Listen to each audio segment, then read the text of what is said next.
وہ تو انڈے سے بھی چھوٹا ہے، مگر اس سے تم پوری دنیا دیکھ سکتے ہو، کیا ایسا نہیں ہے؟ اس نے کہا ایسا ہی ہے۔ حضرت علی کرم اللہ وجہ الکریم نے فرمایا اللہ تعالیٰ نے آنکھ میں پوری دنیا بند کر دی ہے، وہ ہر چیز پر قدرت رکھتا ہے۔ ایک عورت امیر المومنین عمر بن خطاب رضی اللہ تعالیٰ عنہ کے پاس آئی اور کہا کہ میں نے اپنے شوہر سے زیادہ اچھا کوئی مرد نہیں دیکھا، رات بھر نماز پڑھتا ہے اور دن بھر نفلی روزہ رکھتا ہے۔ چنانچہ حضرت عمر فاروق رضی اللہ تعالیٰ عنہ نے اس کے مرد کی تعریف کی اور دعائیں دیں اور شرما کر جانے لگی تو حضرت عمر رضی اللہ تعالیٰ عنہ کے پاس بیٹھے۔ حضرت کعب رضی اللہ تعالیٰ عنہ نے کہا کہ دراصل اس عورت نے آپ تک اپنے خاوند کی شکایت پہنچائی ہے کہ آپ اس کے شوہر سے اس کا حق دلائیں۔ حضرت عمر رضی اللہ تعالیٰ عنہ نے بات کی تہہ تک پہنچتے ہوئے حضرت کعب رضی اللہ تعالیٰ عنہ سے ہی فیصلہ کرانے کو کہا، تو انہوں نے کہا کہ اگر اس کے شوہر کو نفلی عبادت کا شوق ہے تو 3 دن نفلی عبادت کے لیے رکھے، 1 دن اور رات اس پر اس کی بیوی کا حق ہوگا۔ حضرت عمر رضی اللہ تعالیٰ عنہ اس فیصلے سے بہت خوش ہوئے اور ان کو بصرہ کا قاضی مقرر فرما دیا۔ ایک مرتبہ کا ذکر ہے کہ بنی اسرائیل کی ایک عورت بڑی عابدہ تھی اور ان کے بادشاہ کی بیٹی تھی۔ ایک شہزادے نے اس سے منگنی کی درخواست کی تو اس لڑکی نے نکاح سے انکار کر دیا اور پھر ایک ملازمہ سے کہا کہ میرے لیے ایک عابد، زاہد اور نیک آدمی تلاش کرو جو فقیر ہو۔ وہ ملازمہ عابد اور زاہد کی تلاش میں نکلی اور ایک عابد زاہد کو لے کر اس شہزادی کی خدمت میں حاضر ہوئی۔ شہزادی نے اس سے پوچھا کہ اگر تم مجھ سے نکاح کرنا چاہتے ہو تو میں تمہارے ساتھ قاضی کے پاس چلتی ہوں۔ اس نیک شخص نے آمدگی کا اظہار کیا اور وہ دونوں قاضی کے پاس چلے گئے اور وہاں ان کا نکاح ہو گیا۔ شہزادی نے نکاح کے بعد ایک شخص سے کہا کہ تم مجھے اپنے گھر لے چلو۔ وہ بولا اس کمبل کے سوا کوئی چیز میری ملکیت میں نہیں ہے، میں اسے رات کے وقت اوڑھتا ہوں اور دن میں پہنتا ہوں۔ شہزادی نے کہا کہ میں تیرے حال پر راضی ہوں، اور یہ کہہ کر شہزادی اس نیک شخص کے ساتھ چل دی اور وہ نیک شخص دن بھر محنت مزدوری کرتا اور شام کے لیے اتنا جمع کر لیتا جس سے افطار ہو سکے۔ شہزادی بھی دن بھر روزہ رکھتی اور شام کو افطار کے بعد اللہ تبارک و تعالیٰ کا شکر ادا کرتی اور کہتی اب میں عبادت کے لیے فارغ ہوئی۔ ایک دن اس نیک شخص کو کچھ نہ ملا اور یہ انتہائی شائق گزرا اور وہ گھبرا گیا کہ میری بیوی روزہ سے گھر میں بیٹھی ہے کہ میں اس کے لیے کچھ لے کر آؤں۔ یہ سوچ کر اس نے وضو کیا اور نماز پڑھ کر بارگاہ خداوندی میں دعا مانگی، اے اللہ پاک تو جانتا ہے کہ میں نے تجھ سے دنیا کے لیے کچھ طلب نہیں کیا اور میں تجھ سے اپنی نیک بیوی کی رضامندی کے لیے یہ طلب کرتا ہوں، تو مجھے اپنے پاس سے رزق عطا فرما، تو ہی بہترین راضی ہے۔ اسی وقت آسمان سے ایک موتی گرا۔ وہ نیک شخص اس موتی کو لے کر اپنی بیوی کے پاس گیا اور جب اس کی بیوی نے وہ موتی دیکھا تو ڈر گئی اور کہنے لگی تم یہ موتی کہاں سے لائے ہو؟ اور ایسا بیش قیمتی موتی تو میں نے اپنے باپ کے پاس بھی نہیں دیکھا۔ وہ نیک شخص بولا میں نے آج رزق کی خاطر محنت مزدوری کی مگر مجھے کچھ بھی نہیں ملا، اور میں نے سوچا کہ میری نیک بیوی روزہ افطار کرنے کی غرض سے میری منتظر ہوگی اور میں خالی ہاتھ گھر واپس کیسے لوٹوں۔ میں نے اللہ تعالیٰ کی بارگاہ اقدس میں دعا مانگی اور اللہ تعالیٰ نے آسمان سے میرے لیے یہ موتی نازل فرما دیا۔ شہزادی بولی تم اسی جگہ جاؤ جہاں تم نے اللہ تعالیٰ سے دعا مانگی تھی اور گریہ زاری کے ساتھ بارگاہ خداوندی میں یوں دعا کرو، اے اللہ تعالیٰ، اے میرے مالک و خالق، اگر تو نے یہ موتی ہمیں دنیاوی رزق کے طور پر عطا فرمایا ہے تو اس میں ہمیں برکت دے، اور اگر آخرت کے ذخیرہ میں سے عطا فرمایا ہے تو اسے واپس لے لے۔ اس نیک شخص نے ایسا ہی کیا اور اللہ تعالیٰ نے وہ موتی واپس لے لیا۔ اس نے واپس آ کر تمام حقیقت شہزادی کو بتائی تو شہزادی نے اللہ تعالیٰ کا شکر ادا کیا اور کہا یا اللہ تو بڑا رحیم اور کریم ہے۔ حضرت عبداللہ ابن عباس رضی اللہ تعالیٰ عنہ سے مروی ہے، فرماتے ہیں حضور نبی کریم صلی اللہ علیہ وسلم نے فرمایا میری امت کی عورتوں میں سب سے افضل ترین عورت وہ ہے جو اپنے شوہر کے ساتھ حسن سلوک سے پیش آئے اور اپنے شوہر کی خواہش کے مطابق فرما برداری کرتی رہے، اور ان کے ہونے والی اولادیں اللہ کے سائے میں ہوں گی، ماں سوائے ان کاموں کے جو گناہ کے کام ہیں۔ اور ایسی عورت کو رات اور دن میں ایسے 1000 شہیدوں کا ثواب ملتا ہے جو اللہ تعالیٰ کی راہ میں صبر کے ساتھ شہید ہوتے ہیں اور اس کے اجر کی توقع اللہ تعالیٰ سے رکھتے ہیں۔ حضرت عائشہ رضی اللہ تعالیٰ عنہ فرماتی ہیں کہ جب حضرت علی رضی اللہ تعالیٰ عنہ ہمارے گھر آتے تو میرے بابا ابو بکر صدیق رضی اللہ تعالیٰ عنہ سارے کام چھوڑ کر ہمارے گھر آ جاتے اور حضرت علی رضی اللہ تعالیٰ عنہ کا چہرہ دیکھتے تو میں کہتی بابا آپ ہمارے گھر آتے ہو اور چہرہ علی کا دیکھتے رہتے ہو، اس کی کیا وجہ ہے؟ تو میرے بابا حضرت ابو بکر صدیق رضی اللہ تعالیٰ عنہ نے کہا کہ بیٹی غلطی نہ کرو، میں نے اپنے کانوں سے سنا کہ رسول اللہ صلی اللہ علیہ وسلم فرماتے ہیں کہ علی کا چہرہ دیکھنا عبادت ہے۔ رسول اللہ صلی اللہ علیہ وسلم نے فرمایا کہ خواب میں میرے پاس میرے رب کا ایک آنے والا فرشتہ آیا، اس نے مجھے خبر دی۔ آپ صلی اللہ علیہ وسلم نے یہ فرمایا کہ اس نے مجھے خوشخبری دی کہ میری امت میں سے جو کوئی اس حال میں مرے کہ اللہ تعالیٰ کے ساتھ اس نے کوئی شریک نہ ٹھہرایا ہو تو وہ جنت میں جائے گا۔ اس پر میں نے پوچھا اگرچہ اس نے زنا کیا ہو، اگرچہ اس نے چوری کی ہو؟ نبی کریم صلی اللہ علیہ وآلہ وسلم نے فرمایا ہاں اگرچہ زنا کیا ہو، اگرچہ چوری کی ہو۔ حضرت کعب بن مالک رضی اللہ تعالیٰ عنہ فرماتے ہیں کہ رسول اللہ صلی اللہ علیہ وسلم کی خدمت اقدس میں حضرت جابر رضی اللہ تعالیٰ عنہ حاضر ہوئے اور آپ صلی اللہ علیہ وسلم کا چہرہ متغیر پایا۔ جب حضرت جابر رضی اللہ تعالیٰ عنہ اسی وقت اپنے گھر گئے اور اپنی زوجہ سے فرمایا کہ میں نے دیکھا کہ رسول کریم صلی اللہ علیہ وسلم کا چہرہ انور متغیر تھا، میرا خیال ہے کہ بھوک کی وجہ سے ایسا ہے، اب تیرے پاس کچھ کھانے کو ہے؟ بیوی نے عرض کیا واللہ اس بکری اور کچھ بچے ہوئے آٹے کے سوا گھر میں کچھ نہیں۔ حضرت جابر رضی اللہ تعالیٰ عنہ نے اسی وقت بکری کو ذبح کیا اور فرمایا کہ جلدی جلدی گوشت اور روٹیاں تیار کر دو۔ جب کھانا تیار ہو گیا تو ایک بڑے پیالے میں رکھ کر حضور اقدس صلی اللہ علیہ وسلم کی خدمت اقدس میں کھانا حاضر کیا۔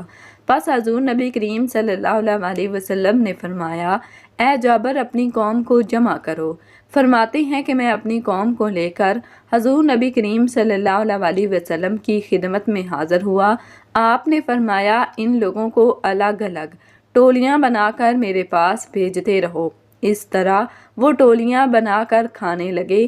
جب ایک ٹولی سیر ہو کر کھا لیتی تو دوسری ٹولی آ جاتی، وہ سب بھی سیر ہو کر کھا لیتی، یہاں تک کہ سب نے کھانا کھا لیا اور برتن میں کھانا جوں کا توں بلکہ پہلے سے بھی زیادہ موجود تھا۔ صحابہ کرام رضی اللہ تعالیٰ عنہ نے کھانا کھانے لگے تو آپ صلی اللہ علیہ وسلم نے فرمایا کہ کھانا کھاؤ مگر ہڈیاں نہ توڑنا۔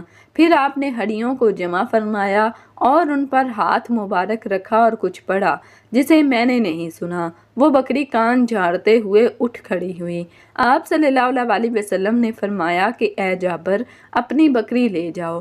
حضرت جابر رضی اللہ تعالیٰ عنہ فرماتے ہیں کہ میں اپنی بکری لے کر اپنی بیوی کے پاس آیا تو وہ بولی یہ کیا ہے؟ میں نے کہا کہ واللہ یہ ہماری وہی بکری ہے جس کو ہم نے ذبح کیا تھا۔ حضور اقدس صلی اللہ علیہ وسلم کی دعا سے حق تعالیٰ نے اس بکری کو زندہ کر دیا ہے۔ یہ سن کر حضرت جابر رضی اللہ تعالیٰ عنہ کی بیوی نے کہا میں گواہی دیتی ہوں کہ حضور نبی اکرم صلی اللہ علیہ وسلم اللہ تعالیٰ کے رسول ہے۔ جب حضرت جابر رضی اللہ تعالیٰ عنہ نے بکری کو ذبح کیا تو ان کے 2 چھوٹے صاحبزادے بھی وہاں موجود تھے جنہوں نے بکری ذبح ہوتے ہوئے ہی دیکھی۔ وہ دونوں چھری لے کر چھت پر گئے۔ بڑے نے چھوٹے سے کہا کہ آؤ میں تمہارے ساتھ ایسا ہی کروں جیسے ہمارے والد گرامی نے بکری کے ساتھ کیا ہے۔ چنانچہ بڑے بھائی نے چھوٹے بھائی کو باندھا اور گلے پر چھری چلا دی اور نادانی میں اس کو ذبح کر دیا اور اس کا سر تن سے جدا کر دیا۔ جیسے ہی بچوں کی ماں نے اس منظر کو دیکھا تو فوراً بھاگی اور بڑا بچہ ڈر کر بھاگا اور خوف سے چھت سے گرا اور مر گیا۔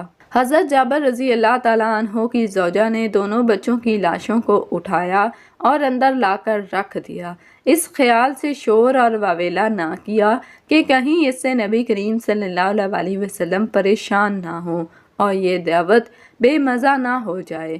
نہایت ہی صبر و استقلال کے ساتھ بچوں پر کپڑا ڈال دیا، اس بارے میں کسی کو بھی نہ بتلایا، حتیٰ کہ حضرت جابر رضی اللہ تعالیٰ عنہ کو بھی نہ بتلایا، اگرچہ دل صدمہ سے نڈھال اور خون کے آنسو رو رہا تھا، مگر اس کے باوجود چہرے پر کوئی پریشانی نہ تھی، بلکہ چہرے کی تازگی کو برقرار رکھا اور کھانا پکایا۔ جب رسالت مآب حضور اقدس صلی اللہ علیہ وسلم تشریف لائے، کھانا حاضر کیا گیا تو اس وقت حضرت جبرائیل امین علیہ السلام حاضر خدمت ہوئے اور عرض کیا، یا رسول اللہ صلی اللہ علیہ وسلم، حضرت جابر رضی اللہ تعالیٰ عنہ کو حکم دیں کہ وہ اپنے صاحبزادوں کو بلا لے تاکہ وہ بھی آپ صلی اللہ علیہ وسلم کے ہمراہ کھانا کھانے کا شرف حاصل کر لیں۔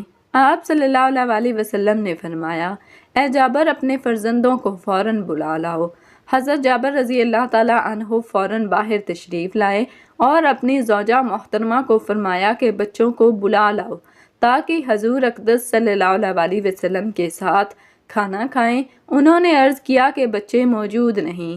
حضرت جابر رضی اللہ تعالیٰ عنہ نے آ کر حضور نبی اکرم صلی اللہ علیہ وسلم کی خدمت اقدس میں عرض کیا، یا رسول اللہ صلی اللہ علیہ وسلم، بچے گھر میں موجود نہیں ہیں۔ اس پر نبی اکرم صلی اللہ علیہ وسلم نے فرمایا، اے جابر، اللہ تعالیٰ کا حکم ہے کہ جلدی بچوں کو بلا لاؤ۔ حضرت جابر رضی اللہ تعالیٰ عنہ دوبارہ اپنی زوجہ محترمہ کے پاس آئے اور فرمایا کہ اللہ تعالیٰ کا حکم ہے، اس لیے بچوں کو جہاں بھی ہیں جلدی بلا لاؤ۔ بچوں کی ماں جو پہلے ہی غم سے نڈھال تھی، آنسوؤں کے سمندر کو آنکھوں میں سمائے ہوئے صبر و استقلال اور حوصلے کے ساتھ حضور پرنور رحمت عالم صلی اللہ علیہ وسلم کی دعوت کر رہی تھی۔ اس نے جب یہ سنا تو آنسوؤں کا وہ سمندر جو بڑی مشکل سے رکا ہوا تھا، وہ آنکھوں سے جھلک پڑا، روتے ہوئے عرض کی کہ میں اب اپنے بچوں کو نہیں بلا سکتی۔ حضرت جابر رضی اللہ تعالیٰ عنہ نے فرمایا کہ روتی کیوں ہو، کیا بات ہے؟ غموں سے نڈھال ماں حضرت جابر رضی اللہ تعالیٰ عنہ کو کمرے کے اندر لے گئی اور دونوں شہزادوں کی لاشوں سے چادر ہٹائی اور عرض کیا کہ یہ کب کے اس دنیا سے جا چکے ہیں۔ میں تو آپ صلی اللہ علیہ وسلم کے آرام کی خاطر بڑے حوصلے اور صبر سے یہ سب کچھ برداشت کر کے خدمت نبی اکرم صلی اللہ علیہ وسلم سے اپنی آخرت سنوار رہی تھی۔ جب حضرت جابر رضی اللہ تعالیٰ عنہ نے یہ منظر دیکھا تو ان کی آنکھوں سے آنسو جاری ہو گئے، کیونکہ اس سے پہلے آپ رضی اللہ تعالیٰ عنہ اس حال سے بے خبر تھے۔ دونوں شہزادوں کو اٹھایا اور حضور اقدس صلی اللہ علیہ وسلم کی خدمت بابرکت میں حاضر ہو کر سارا ماجرا عرض گزار کر دیا۔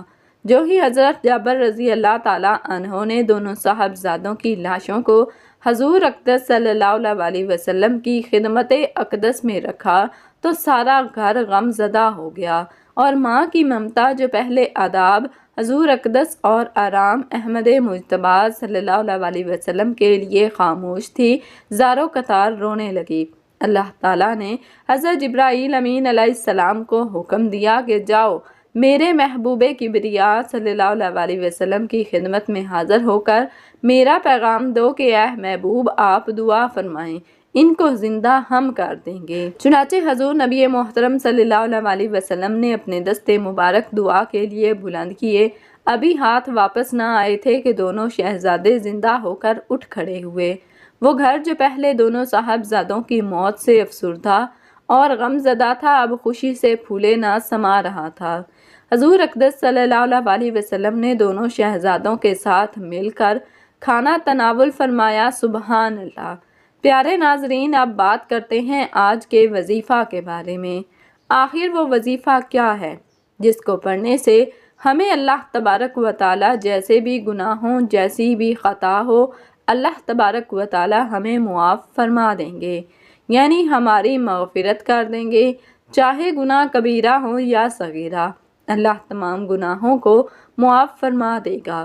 وقت کی نزاکت کو مد نظر رکھتے ہوئے آپ کو قرآن کی اس خوبصورت سورت کے بارے میں بتاتے ہیں کہ جس کے بارے میں حضور صلی اللہ علیہ وآلہ وسلم نے فرمایا کہ میرے پاس جبرائیل امین علیہ السلام آئے اور عرض کی کہ جو اس سورت کی تلاوت کرتا ہے اللہ تعالیٰ اس کو تمام گناہوں سے بخش دے گا، اس کی تمام دعاؤں کو قبول فرماتا ہے، اس پر کوئی عذاب نہیں آتا اور اس کی تمام دعائیں قبول کی جاتی ہیں، اور جو شخص صبح و شام اس سورت کی تلاوت کرتا ہے اس کی روزی میں برکت ہوگی، عذاب قبر سے بچا رہے گا، موت کے وقت اس کی روح کے واسطے جنت میں داخلے کے لیے تمام دروازے کھل جائیں گے۔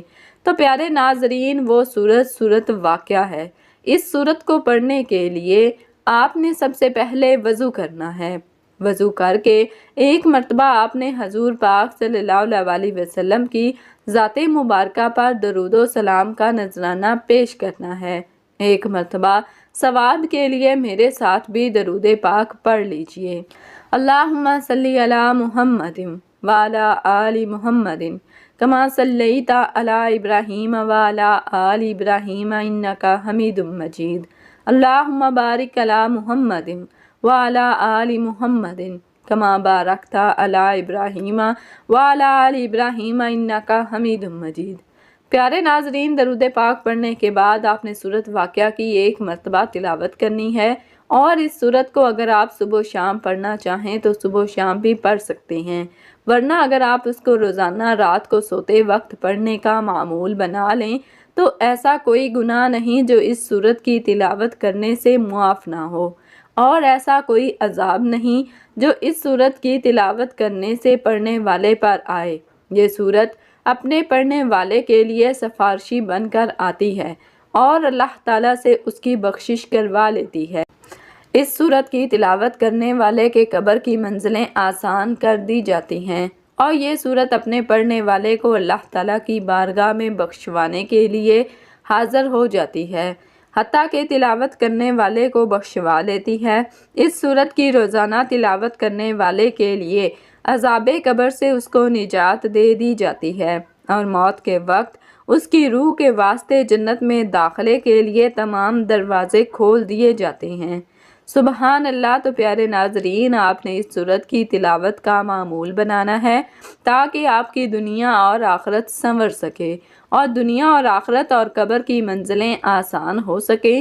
اللہ تبارک و تعالیٰ سے دعا ہے کہ اللہ تبارک و تعالیٰ ہمیں نیکی کی بات کو سننے، سمجھنے اور اس پر عمل کرنے کی توفیق عطا فرمائے۔